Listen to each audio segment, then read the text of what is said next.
नमस्कार दोस्तों, वैदिक मैथमेटिक्स के इस नए वीडियो में आप सभी का स्वागत है। दोस्तों, आज के इस वीडियो में मैं आपको स्क्वायर रूट निकालने की एक बहुत ही शानदार ट्रिक बताऊंगा, जिसकी मदद से आप किसी भी नंबर का स्क्वायर रूट बहुत ही आसानी से निकाल पाएंगे। स्क्वायर रूट निकालने की इस ट्रिक को समझने से पहले आपको एक कंसेप्ट को समझना पड़ेगा। दोस्तों, मान लीजिए आपसे कहा गया कि आपको 576 का स्क्वायर रूट निकालना है, तो सबसे पहले आप क्या देखेंगे, इसकी यूनिट डिजिट को, यानी कि 6 को। दोस्तों, आप अगर ध्यान से सोचें तो अगर हम 4 का स्क्वायर करें तो उसके लास्ट में 6 आता है, राइट। अगर हम 6 का स्क्वायर करें तो भी उसके लास्ट में 6 आता है, राइट। और 1 से लेकर 9 तक ऐसे कोई भी नंबर नहीं है जिनके लास्ट में 6 आता है, राइट। तो इसका मतलब ये हुआ दोस्तों कि 576 का स्क्वायर रूट जो भी निकल कर आए उसकी यूनिट डिजिट या तो 4 होगी या फिर 6 होगी, राइट। आप एक और एग्जाम्पल को समझिए। मान लीजिए हमें 144 का स्क्वायर रूट निकालना है, तो हमने देखा कि इसकी यूनिट डिजिट 4 है, राइट। तो आप जानते हैं कि 2 का स्क्वायर 4 होता है, राइट। और 8 का स्क्वायर 64 होता है, उसके लास्ट में भी 4 आता है। तो 1 से लेकर 9 तक केवल 2 ही ऐसे नंबर हैं जिनका स्क्वायर करने पर उनके लास्ट में 4 आता है, 2 और 8, राइट। तो इसका मतलब ये हुआ कि 144 का स्क्वायर रूट जो भी निकल कर आएगा उसकी यूनिट डिजिट या तो 2 होगी या फिर 8 होगी, राइट।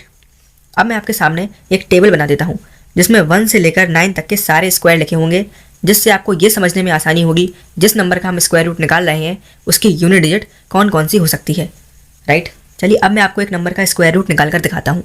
मान लीजिए दोस्तों हमें 1369 का स्क्वायर रूट निकालना है, तो सबसे पहले हमें फोकस करना है इसकी यूनिट डिजिट पर, जो कि है 9। अब दोस्तों आप इस टेबल में देख लिए कि 9 कहाँ कहाँ पर आता है। एक तो 3 का स्क्वायर 9 होता है और एक 7 का स्क्वायर 49 होता है, उसके लास्ट में भी 9 आता है। यानी इससे ये क्लियर हो गया कि 1369 का स्क्वायर रूट जो भी निकल कर आएगा उसकी यूनिट डिजिट या तो 3 होगी या फिर 7 होगी, राइट। अब दोस्तों आप लास्ट के दोनों नंबर यानी कि 69 को कट कर दीजिए और 13 पर फोकस कीजिए। आप देख लिए ये जो नंबर 13 है ये इस टेबल में किन दोनों नंबर के बीच में आता है। आप कहेंगे 9 और 16 के बीच में, राइट। तो आपको हमेशा छोटे वाले नंबर को लेना है, यानी कि 9 को, बड़े वाले नंबर को आपको नहीं देखना है, राइट। तो 9 जो है वो किसका स्क्वायर होता है, 3 का, राइट। तो यहाँ से हमें ये पता चल गया कि 1369 का स्क्वायर रूट जो भी आएगा उसकी पहली डिजिट कौन सी होगी, वो होगी 3, राइट। तो इसका मतलब हमारा आंसर या तो 33 हो सकता है या फिर 37 हो सकता है। इन्हीं दोनों में से एक आंसर होगा। अब ये हम कैसे पता करेंगे? तो इसके लिए दोस्तों ये जो नंबर 3 आया था इसको हम इसके अगले नंबर 4 के साथ मल्टीप्लाई कर देंगे, आएगा 12। अब आप देख लिए ये जो नंबर 13 था यहाँ पर, ये इस नंबर 12 से बड़ा है या छोटा है? आप कहेंगे बड़ा है। अब क्योंकि ये नंबर 13 12 से बड़ा है इसीलिए 33 और 37 में से जो भी नंबर बड़ा होगा वही हमारा आंसर होगा। क्योंकि 37 बड़ा है इसीलिए 1369 का स्क्वायर रूट निकल कर आएगा 37। मैं आपको एक और एग्जाम्पल समझाता हूँ जिसकी मदद से आपको ये बहुत अच्छे से समझ में आ जाएगा।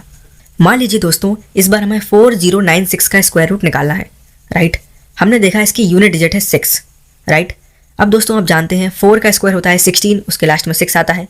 6 का स्क्वायर होता है 36, उसके लास्ट में भी 6 आता है और किसी के लास्ट में नहीं आता, राइट। इसका मतलब ये हुआ कि इसका स्क्वायर रूट जो भी आएगा उसकी यूनिट डिजिट या तो 4 होगी या फिर 6 होगी, राइट। अब चलते हैं दूसरे पार्ट की तरफ। हम 96 को पीछे से काट देंगे और 40 पर फोकस करेंगे। 40 जो है वो इस टेबल में किस नंबर के बीच में आता है? आप कहेंगे 36 और 49 के बीच में, राइट। हमें हमेशा छोटे वाले नंबर को देखना है, यानी 36 को। और 36 किसका स्क्वायर होता है? 6 का। तो हमें हमारा पहला नंबर मिल गया 6, यानी कि हमारा आंसर या तो 64 होगा या फिर 66 होगा, ठीक है। अब हम ये कैसे पता करेंगे? हमें जो नंबर 6 आया था इसको इसके अगले नंबर 7 के साथ मल्टीप्लाई कर देंगे, आएगा 42। अब हम कंपेयर करेंगे कि ये जो नंबर 40 था ये 42 से बड़ा है या छोटा है। छोटा है, इसीलिए हमारा आंसर भी छोटा वाला नंबर होगा, यानी कि 64। तो इस तरीके से आप किसी भी नंबर का स्क्वायर रूट बहुत ही आसानी से निकाल सकते हैं। मुझे पूरी उम्मीद है कि आप सभी को हमारा वीडियो बहुत ज़्यादा पसंद आया होगा। Thank you for watching.